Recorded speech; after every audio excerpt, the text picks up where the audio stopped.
할렐루야! 오늘은 창세기 49장의 말씀을 함께 보도록 하겠습니다. 우리가 성경을 읽다 보면 반복해서 나오는 주제들이 몇 가지가 있지요. 그 중에 하나가 축복과 저주입니다. 하나님께 순종한 사람은 하나님의 복을 받습니다. 하나님께 불순종한 사람은 저주와 심판을 받습니다. 구약의 신명기는 전체가 이 주제로 쓰여진 책이기도 합니다. 오늘 본문에도 보면 축복과 저주가 나옵니다. 야곱이 죽기 전 마지막으로 자신의 아들들을 부릅니다. 그 다음에 한 사람 한 사람에 대해서 후일에 있을 일을 이야기합니다.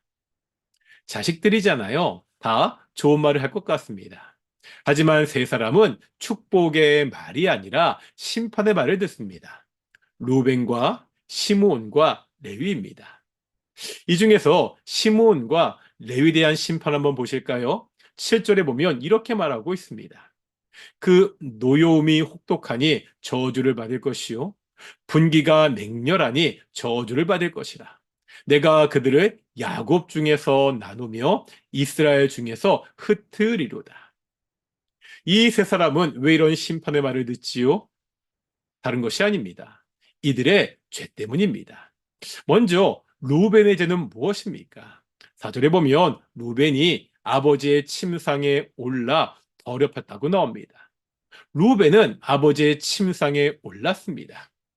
이것은 창세기 35장에 나오는 사건을 말합니다. 루벤이요 아버지의 적 비라와 관계를 맺습니다. 이 죄에 대한 심판입니다.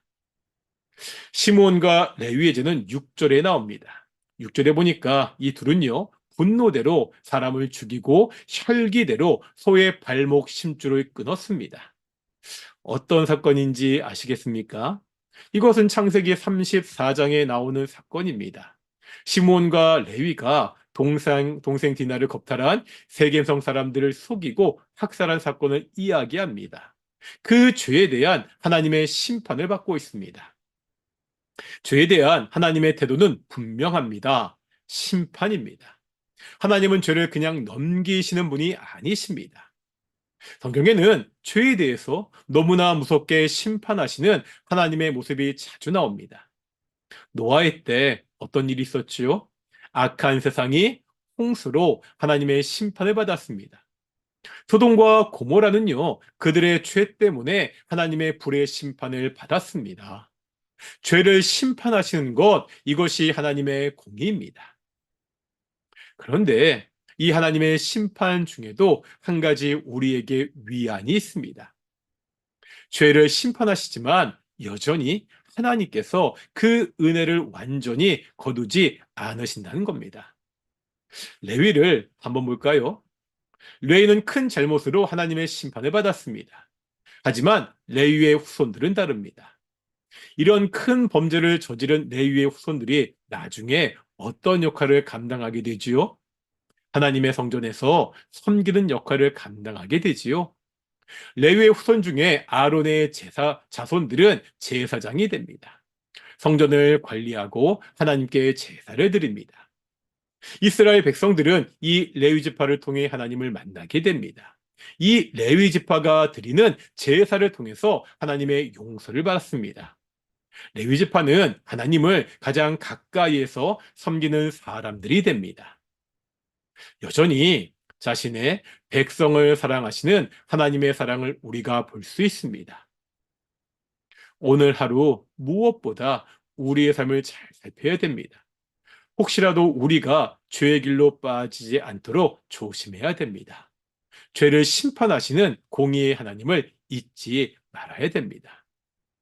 그런데 또 잊지 말아야 되는 것이 있죠. 언제나 우리에게 은혜를 베푸시는 하나님을 잊지 말아야 됩니다. 여전히 나를 사랑하시는 그 하나님을 항상 기억해야 합니다. 오늘 하루 나를 사랑하시는 그 하나님과 동행한 하루가 되시기를 소망합니다. 죄의 길로 빠지지 않고 하나님의 인도하심에 따라 살아가는 귀한 성도들이 되시기를 축원합니다. 기도하시겠습니다. 사랑과 은혜가 충만하신 아버지 하나님 감사드립니다.